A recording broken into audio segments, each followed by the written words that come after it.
There is still time to create some amazing holiday shirts. So today we are working with HTV.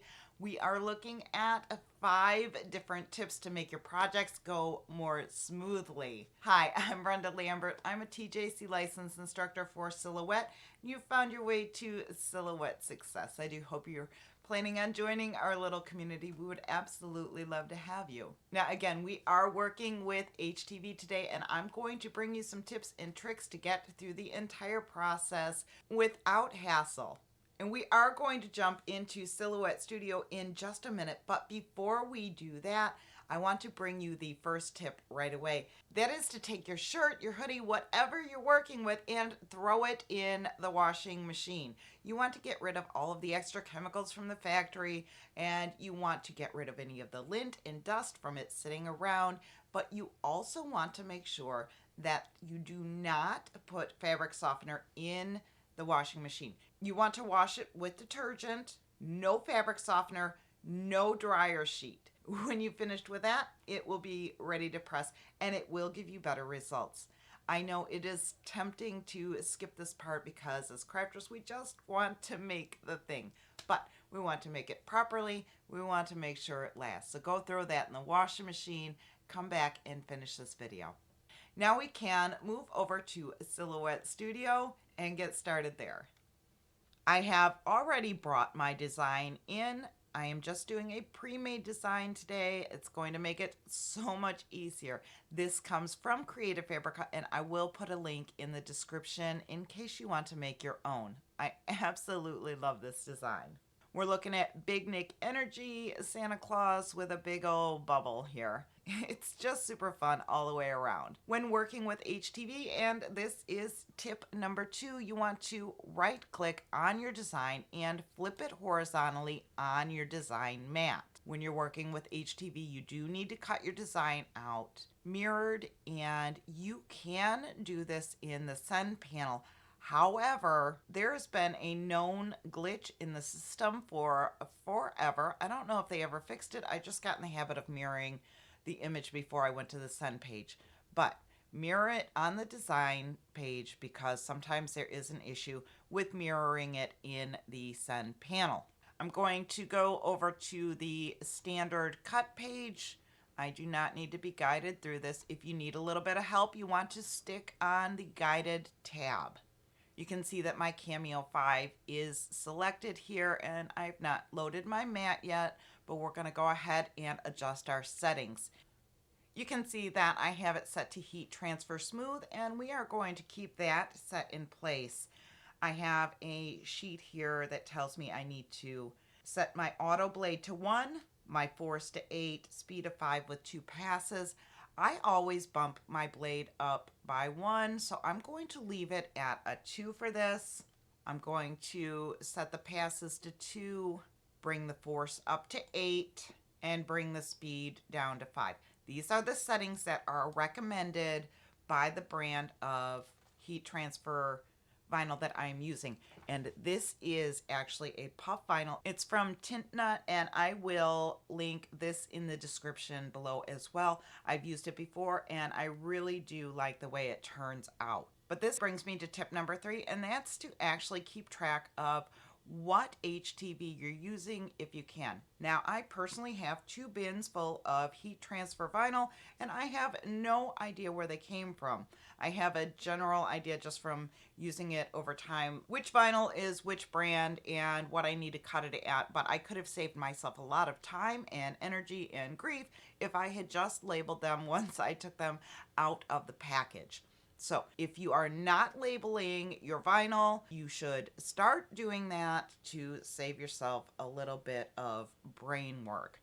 Now, I am lucky with this one in the fact that it is kept in the original envelope with the directions, and again, it just saves me a ton of time and headache, to be honest. Now that we've gotten this far in the process, all that's left to do is load our mat into our machine, and then we can go ahead and click on send. So this particular HTV, it measures 12 by about 9.75. It's not a full 12 by 12 sheet, and we need to keep that in mind when we are working on our design in Silhouette Studio.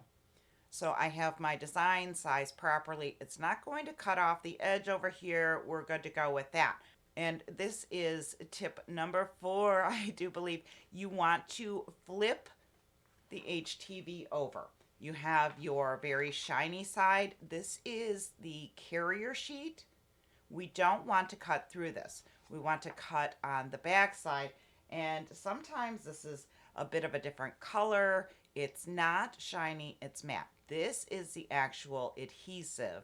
This is what's going to be ironed to your shirt. So we flipped our design. We are now cutting it upside down. So let's place our vinyl on our mat and get this ready to load.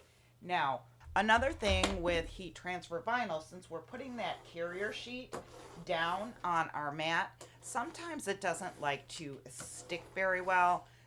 This is a good time to use a brayer if you have one. If you do not have one, you're going to want to make sure that this is stuck down really well.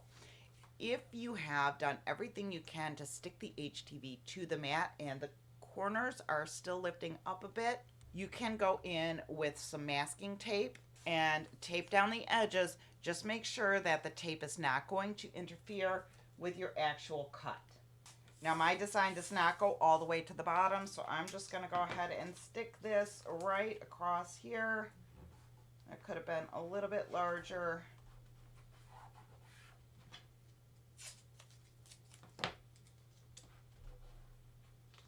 But now I know that my vinyl is not going to go anywhere. And you can do the sides as well, but mine stuck pretty good, so I'm going to leave it like this and load it into the machine.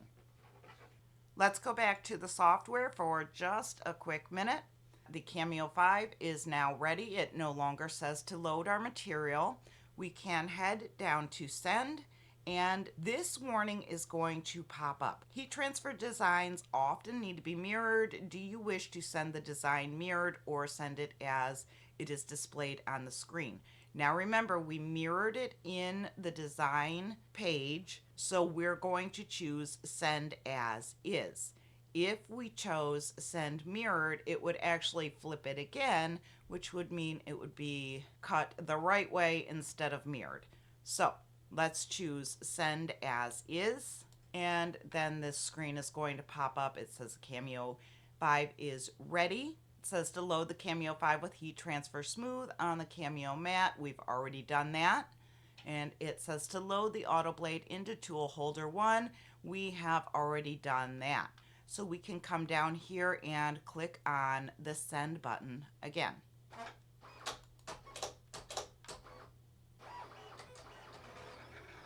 That sends the cut information over to my Cameo 5. You can see it started up right away, and now it's just going to go through and cut all of this design out for me.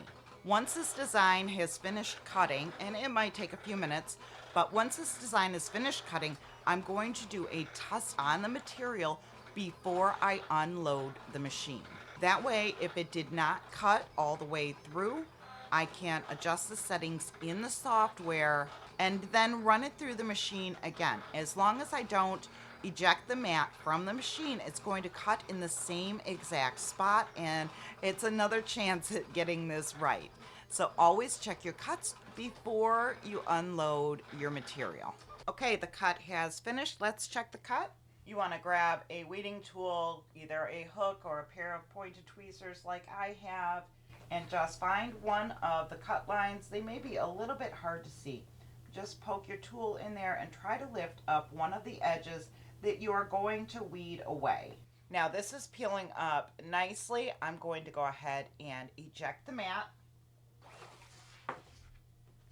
Remove the tape from the edges. Remove the vinyl from the mat. And I'm going to trim around the design without cutting into it.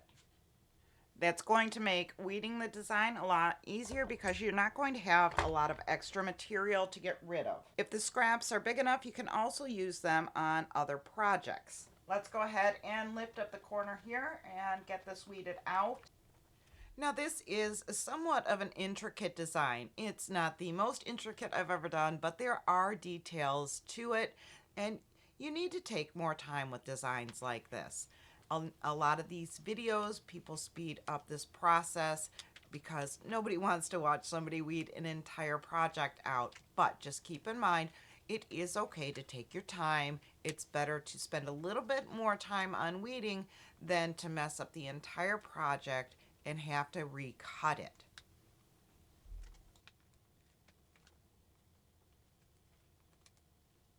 Now the main part of the extra has been removed. We need to go in and get all of the inside pieces taken out. Okay, that was a pretty complicated design with some small detail here and there. There was a lot of cuts inside of cuts, and you really need to be careful as to what you're taking out. But we got it done. We took our time. All is good.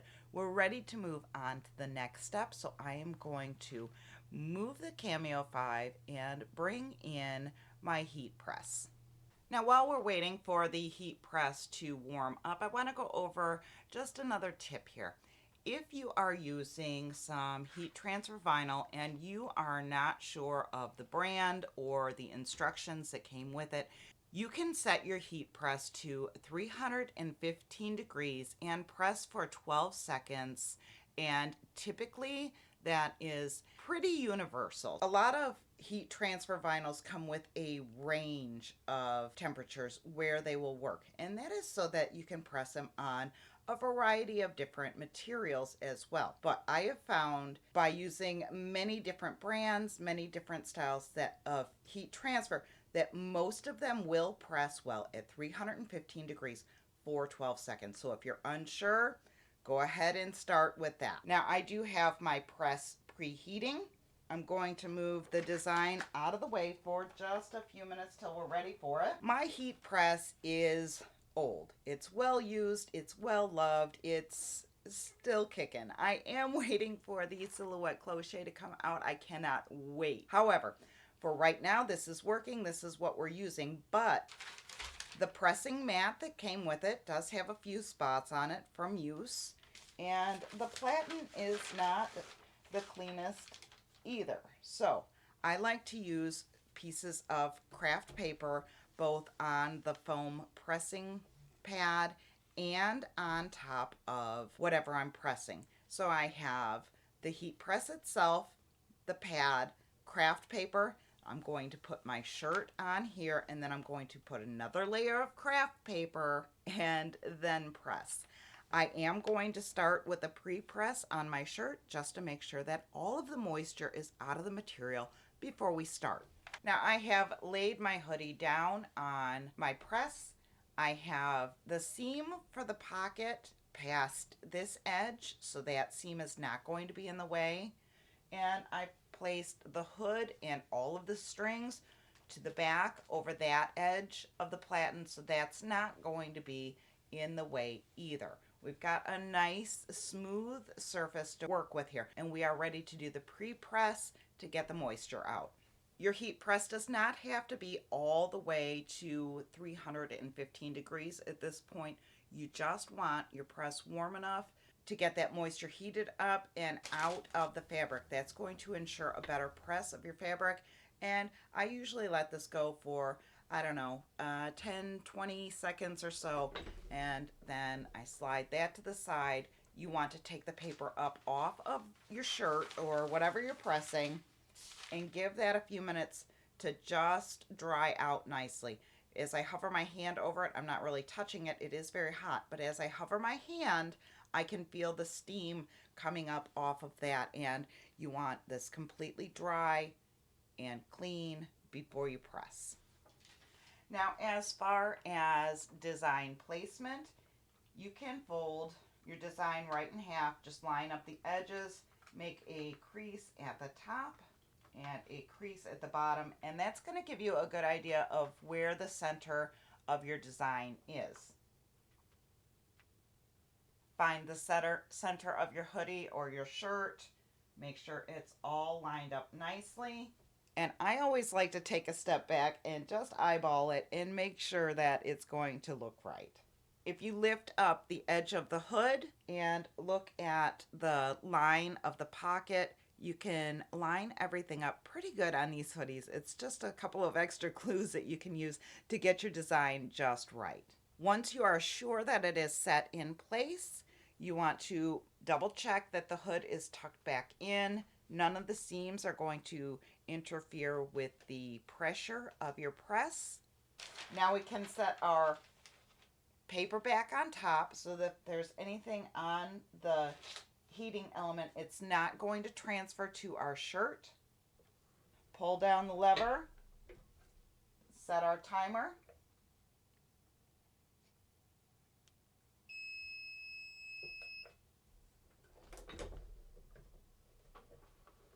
Now we're going to remove the craft paper here, and you can actually see this puffing up as we wait on it to cool just a bit. It did say 45 seconds. If you have a timer nearby, you can set a timer for sure. Otherwise, just have a little bit of patience before you jump into peeling this off. Everything looks like it has puffed nicely. I'm going to go ahead and check a corner, and this carrier sheet just lifts right off of here. And there is our design in puff vinyl, and I think it looks fantastic. If you have any questions that you need answered right away, please feel free to head over to the Book of Faces and join the Silhouette Success Facebook group. Go create something amazing, and I'll see you in the next video.